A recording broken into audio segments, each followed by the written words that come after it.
రాజశేఖర్ రెడ్డి చావుని ఒక నెల రోజుల ముందే నేను ఇదే ప్లేస్లో పాత్రికేయుల సమావేశంలో చెప్పాను.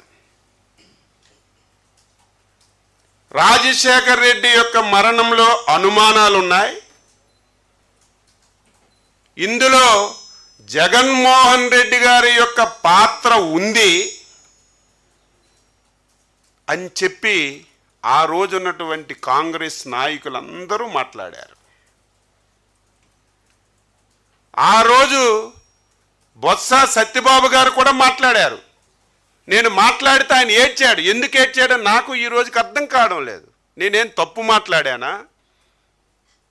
మీ జగన్మోహన్ రెడ్డి లాగా లేనిది ఉన్నట్టుగా మాట్లాడానా? ఉన్నది వాస్తవం. ఆ రోజు నువ్వు అధ్యక్షుడిగా ఏం మాట్లాడావో అదే నేను ఆ రోజు చెప్తే నువ్వు ఏడ్చావు. ఎందుకు ఏడ్చావు? ఈ రోజుకి సమాధానం లేదు.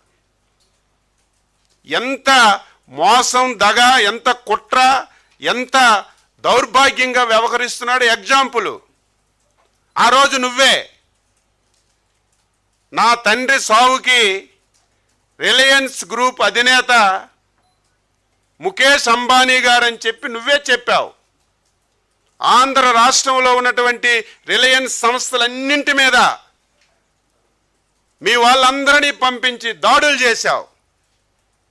ఇది వాస్తవమా కాదా? ప్రజలందరికీ నేను ఈ సందర్భంగా అడుగుతున్నాను. పాత్రికేయులుగా మీరు కూడా ఒకసారి గుర్తుపెట్టుకోవాలి. అచ్చెన్నాయుడు చెప్పింది వాస్తవమా కాదా అని తెలుసుకోవాలి.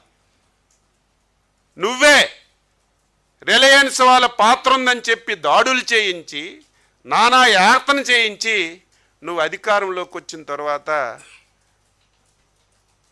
రిలయన్స్ వాళ్ళని మంచిగా చేసుకొని వాళ్ళు చెప్పిన వాళ్ళకి రాజ్యసభ సీట్ ఇచ్చావా లేదని చెప్పి నేను అడుగుతున్నాను. ఇందులో ఎవరి పాత్ర ఉంది? చంద్రబాబు నాయుడు గారికి ఇందులో ఏం సంబంధం? దీనికి కర్మ, కర్త, క్రియ నువ్వే. ఏం జరిగిందో నువ్వే చెప్పాలి. బాధ్యులు ఎవరో నువ్వే చెప్పాలి. దీన్ని వక్రీకరించి మాట్లాడుతున్నాం. ఇక మూడవది వివేకానంద రెడ్డి హత్య. జగమరిగిన సత్యం. చిన్న పిల్లవాడు గాఢ నిద్రలో ఉండి ఒక్కసారి లేపి వివేకానంద రెడ్డి ఎలాగ చనిపోయాడంటే జగన్మోహన్ రెడ్డి ప్రమేయంతో గొడ్డలతో నరికి నరికి క్రూరంగా చంపారని ప్రతి ఒక్కరూ చెప్తారు. అంతెందుకు? ఇది నేను చెప్పవలసిన అవసరం లేదు. మాకు నువ్వు ఆన్సర్ చేయవలసిన అవసరమే లేదు. సాక్షాత్తు నీ బాబాయి కూతురు 7-10 సంవత్సరాల నుంచి వాళ్ళ తండ్రి ఆత్మకు శాంతి కలగాలని, మా తండ్రి హత్యలో జగన్మోహన్ రెడ్డి ప్రమేయం ఉంది ఉంది ఉంది అని కాలికి బలపం కట్టుకొని ఊరు వాడ దేశం మొత్తం తిరిగి చెప్తుంటే ఆవిడ అడిగినటువంటి ప్రశ్నలకు నువ్వు సమాధానం చెప్పు. మాకు చెప్పవలసిన అవసరం లేదు. కనీసం మేము అడిగిన దానికైనా ఇన్ని రోజులైంది. ఒక్క రోజైనా సరే నువ్వు సమాధానం చెప్పకుండా దీన్ని కూడా నువ్వు చంద్రబాబు నాయుడు గారి ప్రమేయం ఉంది, గొడ్డల పార్టీ ఎందుకు గింజుకుంటున్నావు? గొడ్డల పార్టీ కాదా? సొంత బాబాయిని అధికారం గురించి నేను ప్రతిసారి చెప్తున్నాను. ముఖ్యమంత్రి పదవి గురించి, అధికారం గురించి తండ్రిని వదలడు, బాబాయిని వదలడు, తల్లిని వదలడు, చెల్లిని వదలడు. చివరికి నీకు ఈ స్థాయికి తీసుకొచ్చినటువంటి కార్యకర్తలను కూడా ఊచకోత కోసి అధికారాలను రావడానికి ప్రయత్నం చేస్తావు తప్ప నీకు ఇంకొక ఆలోచనే ఉండదని చెప్పి తెలియజేస్తున్నాను. దీనికి ఆన్సర్ చేయి. ఈరోజు ఏది చూసుకున్నా సరే ఇందులో మీకు ఒక ఉదాహరణ. సాక్షులు ఉన్నారు. ఎంతమంది ఉన్నారు? వివేకానంద రెడ్డి హత్యలో ఉన్నటువంటి సాక్షులను ఒకసారి తీసుకుంటే ఒక్కొక్కరిని ఏ విధంగా హతమార్చారో మీ అందరికి కూడా తెలుసు. ఆయన ఒక్క నైజం, పదవి లేకపోతే అన్నీ చేస్తాడు విమర్శలు. 5 సంవత్సరాలు ఏం పీకావు నువ్వు? అపోజిషన్లో ఉన్నప్పుడు నీ తండ్రి హత్య మీద మాట్లాడావు, నీ బాబాయ్ హత్య మీద మాట్లాడావు. నాకు విశాఖపట్నం ఎయిర్పోర్ట్లో కోడి కత్తితో పొడిచారు, చంపడానికి ప్రయత్నం చేశారని సింపతి చేశావు.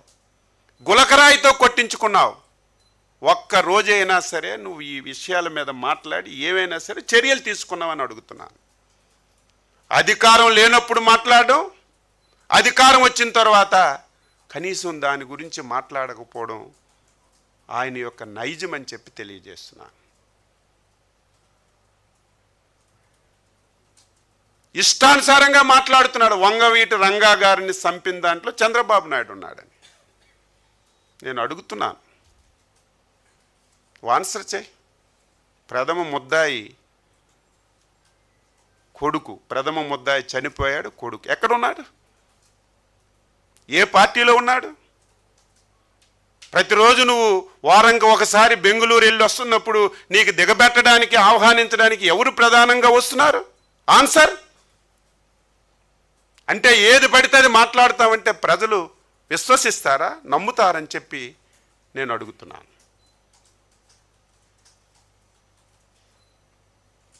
ఈరోజు నేను ఏది విడిచిపెట్టం. పూర్వం చాలా తప్పు చేశావు. నువ్వు ఏది మాట్లాడినా సరే మేము దానికి ఆన్సర్ చేయకపోవడం వల్ల చాలా నష్టపోయాం. ఈసారి నేను మళ్ళీ చెప్తున్నాను, నువ్వు చేసిన ప్రతిదానికి ఆన్సర్ చేస్తాం, ప్రజలకి చైతన్యపరుస్తాం. నేను చెప్పిన దాంట్లో ఏదైనా పొరపాటు ఉంటే, ఏదైనా తప్పు ఉంటే ఆన్సర్ చేయమని చెప్పి కోరుతున్నాను. అందులో నువ్వు చేయి. ఆ రోజు ఓకే, నువ్వు చెప్పినట్టుగా వంగవీటి రంగా గారు హత్య జరిగింది, వాళ్ళు ఎక్కడున్నారు? నీకు నీతి నిజాయితీ ఉంటే వాళ్ళని దగ్గర చేర్పించుకోకూడదు. వాళ్ళు నువ్వు పార్టీలో చేర్పించుకొని నీ వెనక తిప్పుకొని ఈరోజు దాన్ని విమర్శిస్తున్నావు. నిన్ను చూస్తే అమాయకంగా మా పార్టీ కార్యకర్తలందరినీ చంపేస్తున్నారు, జైల్లో పెట్టేస్తున్నారు. ఏమయ్యా జగన్మోహన్ రెడ్డి? 73 సంవత్సరాల వయసు, 4 సార్లు ముఖ్యమంత్రి, 4 సార్లు ప్రతిపక్ష నాయకుడు, దేశంలో ప్రతి ఒక్కడు గర్వించదగినటువంటి నాయకుడు. కనీసం నువ్వు ఈ తప్పు చేశావు, నోటీసు కూడా ఇవ్వకుండా అరెస్ట్ చేసి 53 రోజులు జైల్లో పెట్టావు. ఆన్సర్. అంతెందుకు, నేనేం తప్పు చేశాను? తెలుగుదేశం పార్టీకి, చంద్రబాబు నాయుడికి నమ్మి బలంగా నువ్వు చేసిన తప్పులు ఎండగట్టడమే నేను చేసిన తప్ప. ఆ రోజు సర్జరీ చేసుకుంటే 700-800 కిలోమీటర్లు నన్ను నరకయాతన చూసి 83 రోజులు జైల్లో పెట్టావు. పోనీ మమ్మల్ని పార్టీ పరంగా నువ్వు హింస పెట్టావు.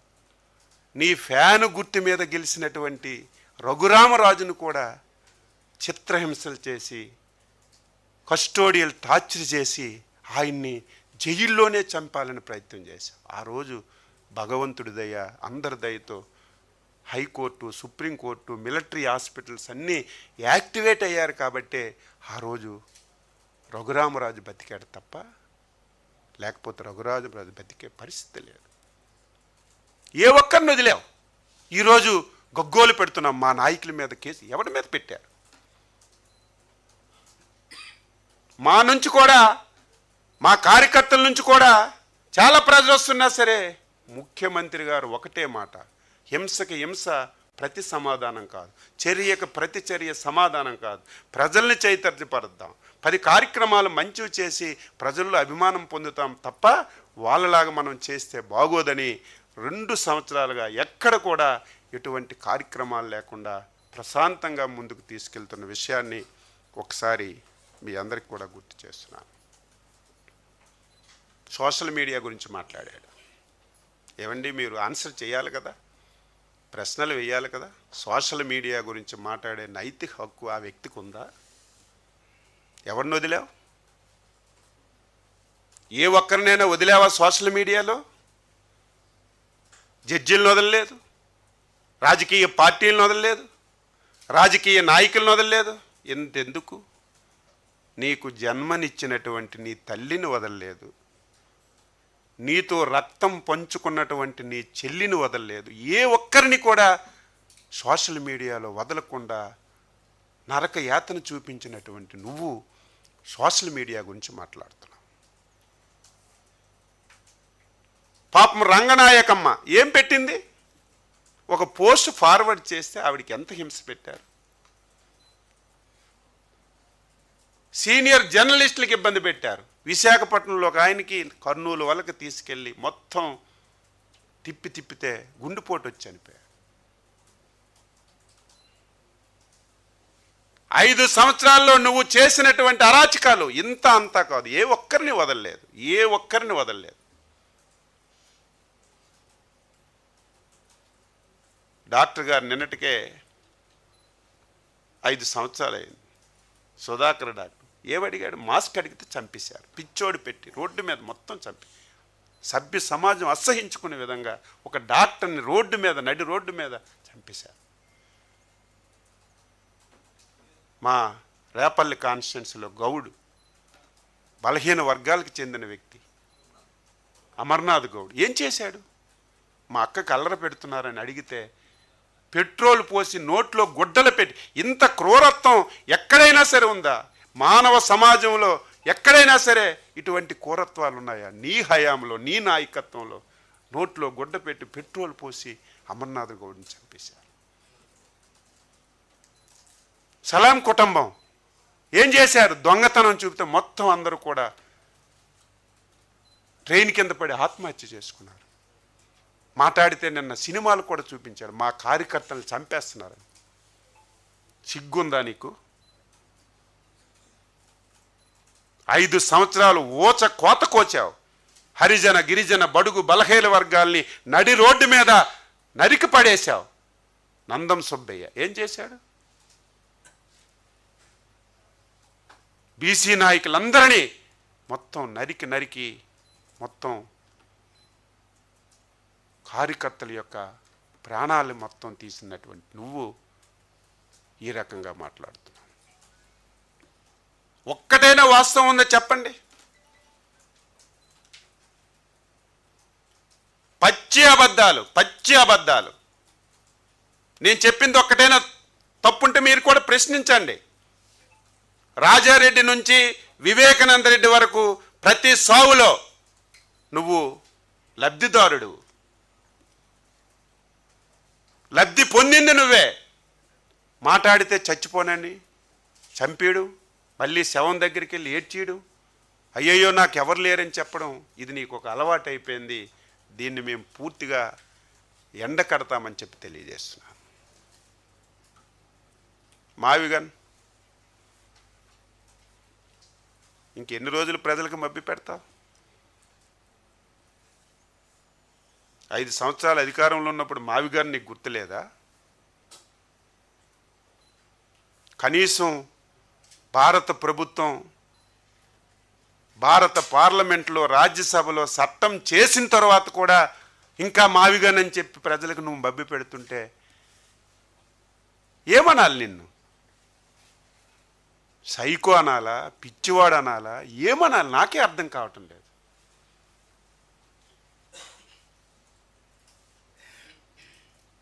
ఎవడైనా మళ్ళీ మార్చగలడా? ఎవడి వల్లైనా సాధ్యమవుతుందా? అన్ని ప్రయత్నాలు చేశాడు. ఈ రాష్ట్రానికి పరిశ్రమలు రాకుండా చేయాలని ప్రయత్నం చేశాడు. చంద్రబాబు మీద నమ్మకంతో, మోడీ గారి యొక్క సహకారంతో నేను ఊహించినటువంటి పెద్ద పరిశ్రమలు వచ్చి ఈరోజు మనకి ఏదో మాటలు చెప్పడం కాదు, గ్రౌండ్ అవుతున్నాయి, కొన్ని ఓపెన్ అవుతున్నాయి, కొన్ని ప్రారంభోత్సవాలు చేస్తున్నాం. అది రాకుండా చేసావు, అది అధిగమించాం. మెడికల్ కాలేజీలు కొబ్బరికాయ కొట్ట ఒక పైస ఇవ్వలేదు. అవన్నీ మేము ప్రైవేటైజ్ చేసి అని చెప్పి నువ్వు మాయ మాటలు చెప్తున్నావు. మేము ప్రైవేటైజ్ చేయడం లేదు, ప్రభుత్వమే అది వాళ్ళకిచ్చి కట్టి మెయింటైన్ చేయడానికి మేము ప్రయత్నం చేస్తుంటే అది రాకుండా చేయాలని అడ్డు పెడుతున్నాం. ఈరోజు అమరావతి మీద విషం కమ్ముతున్నాం. మాట్లాడితే అవినీతి, స్క్వేర్ ఫీట్ అంటావు. వైజాగ్లో కట్టింది స్క్వేర్ ఫీట్ చెప్పు. నీ ఎలయంక బంగ్లాకి ఎంత స్క్వేర్ ఫీట్కి ఎంత డబ్బు అయింది? నీ లోటస్ పాండ్కి ఎంత అయింది? గ్రామీణ ప్రాంతాల్లో వేసిన మామూలు రోడ్డుకి, నేషనల్ హైవే వేసినటువంటి రోడ్డుకి, అమరావతిలో వేసిన 6 లైన్ రోడ్స్కి పక్కన ఉన్నటువంటి ఫెసిలిటీస్ అన్నీ పెడుతుంటే దానికి దీనికి కట్టి ప్రజలకు నువ్వు మభ్య పెట్టాలంటే ఎక్కడ సాధ్యం? ఐకానిక్ భవనాలు, పేరే ఐకానిక్ భవనాలు. మామూలు భవనాల రేటు, ఐకానిక్ భవనాల రేటు ఒకేలాగా ఉండాలంటే ఎక్కడుంటుంది? నువ్వు కట్టిన ప్యాలెస్ లాగా పేదవాడు కట్టుకున్న ప్యాలెస్కి రేటు ఒకేలాగా ఉంటుందా? చెప్పండి. నువ్వు కట్టిన ప్యాలెస్కి పేదవాడు కట్టిన ఇల్లుకి ఒకేలాగా రేటు ఉంటుందంటే దానికి అర్థమేముంది?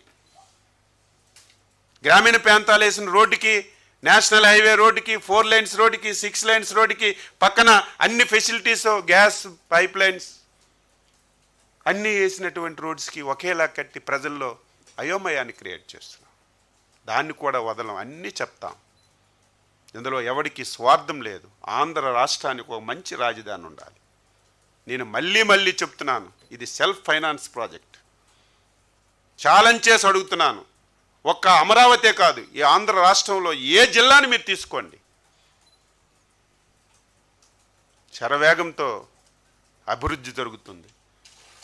అన్ని ప్రాంతాలని సమానం దృష్టి పెట్టుకొని రేపు భవిష్యత్తులో ఎటువంటి ఇబ్బందులు లేకుండా ఎవడు ఏది అడిగినా సరే అన్ని ప్రాంతాలకి సమానంగా అభివృద్ధి. అటు ఉత్తరాంధ్ర, నేను కూడా ఇన్ని సంవత్సరాల నుంచి రాజకీయాల్లో ఉన్నాను. నా జీవితంలో ఇంత డెవలప్మెంట్ ఎప్పుడు చూడలేదు, ఇన్ని పరిశ్రమలు ఎప్పుడు చూడలేదు. లక్షలాది కోట్ల రూపాయలతో పోటీలు పడి, మొన్నే గూగుల్ వస్తే గూగుల్కి పోటీగా రిలయన్స్ వచ్చింది. వాళ్ళకంటే ముందు మేము పెడతాం, విజయనగరంలో ప్లేస్ ఇవ్వండి అని అడిగితే వధిస్తున్నాం. విశాఖపట్నం స్టీల్ ప్లాంట్ ఏది చూసుకొని, ఆర్సెనల్ మెటల్ స్టీల్ ప్లాంట్ కానీ ఏది మీరు తీసుకున్నా సరే ఉత్తరాంధ్ర బ్రహ్మాండంగా ప్రాజెక్టులన్నీ పూర్తి. ఇవన్నీ చూసి ఓర్వలేక నువ్వు వ్యక్తిగతంగా చంద్రబాబు నాయుడు గురించి మాట్లాడుతున్నావు. తప్పేముంది? గొడ్డల పార్టీ. నువ్వు ఒక్కడివే కాదు, కింద వాళ్ళు కూడా అదే పని చేస్తున్నారు. కాబట్టి మీ పార్టీ గొడ్డల పార్టీ.